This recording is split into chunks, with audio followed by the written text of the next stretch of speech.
நண்பர்கள் அனைவருக்கும் வணக்கம். நான் உங்கள் ரவிக்குமார். இன்றைக்கி நம்ம சேனலில் எதை பற்றி பார்க்க போகிறோன்னு பார்த்தீங்கன்னா, எனக்கு என் லைஃப்பில் பிடிச்ச ஒரு சில விஷயங்கள் இருக்குங்க. அதில் ஒரு சில விஷயங்கள் என்னென்னா, சின்னதாக வீட்டில் ஒரு மாடி தோட்டம் அமைக்கணும்னு சொல்லிட்டு அதுக்கு எவ்வளோ டைம் எடுக்க ட்ரை பண்ணுவேன். ஆனால் என்கிட்ட இருக்கிற ஒரு சில தவறுகளால் அதை வந்து தள்ளி போட்டுனே போயின்னு இருந்தேன். ஒரு சில விஷயங்களை வந்து நான் வந்து கொஞ்சம் சரியாக பண்ண ஆரம்பித்தேன். அதில் வந்து ஒரு ஒரு சின்ன நல்ல விஷயம் நடந்தது. ஓகேங்களா, அதில் தான் ஒன்று உங்களுக்கு காட்ட போகிறேன். ஓகேங்களா, நான் வந்து ஆன்லைனில் அமேசானில் மீன்ஸ் வந்து ட்ராகன் ஃப்ரூட் செடி ஆர்டர் பண்ணி நட்டாங்க. ஓகேங்களா, அது வந்து முறையாக பூ வந்திருக்கு. அதாவது முறையாக வந்து பூ வந்து இப்போ வந்து அது காயாகிற ஸ்டேஜுக்கே வந்துடுச்சு. அதை உங்களுக்கு வீடியோவில் காட்டுறேன். நம்ம சேனலில் இது வரைக்கும் டெக்னிக்கல் தான் போட்டுட்டு இருந்தேன். இன்றைக்கி எனக்கு பிடிச்ச விஷயத்த ஒன்று தான் சொல்கிறேன். இது வந்து ஃபஸ்ட்டு ட்ராகன் ஃப்ரூட் பூ வந்து இப்போ காயாகிற ஸ்டேஜுக்கு ரெடி ஆகிடுச்சிங்க. மற்ற செடியும் இது பார்த்தீங்கன்னா ஆன்லைனில் அமேசானில் ஆர்டர் பண்ணது தான். இது வந்து நாக்பூர் ஆரஞ்சுன்னு சொல்லிட்டு. ஓகேங்களா, அதுமாதிரி மல்பெரி ஆர்டர் பண்ணால் மல்பெரி வந்து செத்துருச்சு, நான் ஒழுங்காக மெயின்டைன் பண்ணாமல் வச்சதால்.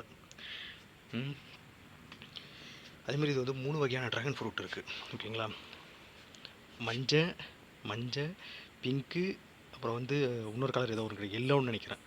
சரி, ஒயிட்டு எல்லோ பிங்க்கு, இந்த 3 கலர். ஓகேங்களா, இது வந்து அதாவது பிங்க்குங்க. அதுவும் பிங்க். இது ரெண்டுமே ஒரே செடி தான். உடஞ்சி ஊந்தது எடுத்து நட்டது தான் அது. இப்போ பார்த்தீங்கன்னா ஏன் இதை சொல்கிறேன்னா, இதில் எனக்கு ஒரு பூ வந்து ஒரு காய் வந்துடுச்சா. அதேமாரி பாருங்கள், அது வந்து உடஞ்சி வந்ததில் நட்டதில் 2 பூ வந்துடுச்சு. என் சந்தோஷத்தை உங்ககிட்ட எல்லாருக்கிட்டையும் ஷேர் பண்ணிக்கிறேன். ஓகேங்களா, 2 பூ வந்துடுச்சு அது. ஓகேங்களா, இந்த செடி பார்த்தீங்கன்னா இது வந்து பார்த்தீங்கன்னா ஒயிட்டு. கீழே தனியாக ஒன்று வளராமல் இருக்குது பாருங்கள், அது வந்து எல்லோ. அது நான் கரெக்டான பொசிஷனில் வைக்கல, அதனால தான் அது பொறியமாக வளருது. இதோ பாருங்கள், இந்த கை வைக்கிறேன்ல, இது வந்து எல்லோ. இந்த முள் குத்திச்சுனா ரொம்ப வலிக்கும். எல்லோ. ஓகேங்களா, இதுவும் ஒயிட்டு. இதுலேயும் பார்த்தீங்கன்னா ஒரு பூ வந்திருக்கு. என்னோட ரொம்ப நாள் ஆசை. ஒரு விஷயங்களாக நான் என்னை வந்து மாற்றிக்கிட்டு வரேன். அந்த ஒரு விஷயத்தில் மாத்திரத்தில் கிடைக்கிற அவுட்புட் தாங்க இது எல்லாமே. ஒரு காய், 2வது 2 பேர் பூ விட்ருக்காங்க. அதே செடி தான் உடஞ்சி விழுந்ததை நட்டதில் துளுக்கிறது. ஓகேங்களா, அதுலேருந்து 2 பூ வந்திருக்கு. இப்போ அந்த 2 பூ காயாகணும். ஓகேங்களா, ஃபஸ்ட்டு ஒரு பூ வந்து அது ஊந்துருச்சு இதுலேருந்து. இப்போ பார்த்தீங்கன்னா இதில் வந்து இன்னொரு பூ வந்திருக்கு. இதெல்லாம் என் லைஃப்பில் எனக்கு பிடிச்ச ஒரு சில விஷயங்களில் இதுவும் ஒன்று. நம்மக்கிட்ட வேறு அந்த கெட்ட பழக்கமும் கிடையாது. எனக்கு இந்த செடி வளர்க்குறதுலாம் பிடிக்கும். ஆனால் நான் இதுலேயும் கொஞ்சம் நான் கவனம் செலுத்தினா இன்னும் நல்லா பண்ண முடியும். அதுமாதிரி நல்லா பண்ணுற மாதிரி நான் வீடியோ போடுறேன். பாருங்கள், ஒரு தக்காளி செடி இருக்குது. இதில் கூட பாருங்கள் சின்னதாக ஒரு பிஞ்சுலாம் வச்சுருக்கு.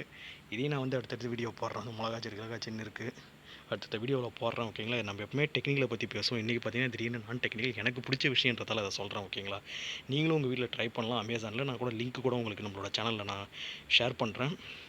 நீங்கள் பாண்டிச்சேரியிலேருந்து யாருன்னா பார்த்துட்டு எனக்கு அண்ணன் இது வேணும் தம்பி, இந்த செடி ஒன்று கொடுப்பா அப்படின்னு கேட்டிங்கன்னா கண்டிப்பாக நான் கொடுப்போம். ஓகேங்களா, ஏன்னா நம்ம பாண்டிச்சேரி சர்க்கிளில் தான் வேலை செய்கிறோம். நம்ம பார்த்துட்டு கொடுக்கறதுக்கு வாய்ப்பு இருந்ததுன்னா உங்களுக்கு கொண்டாந்து கொடுக்குறேன். ஓகேங்களா,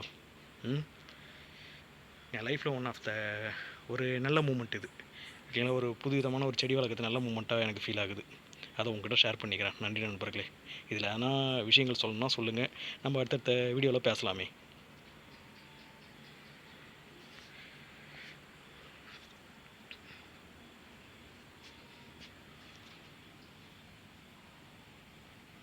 நன்றி நண்பர்களே.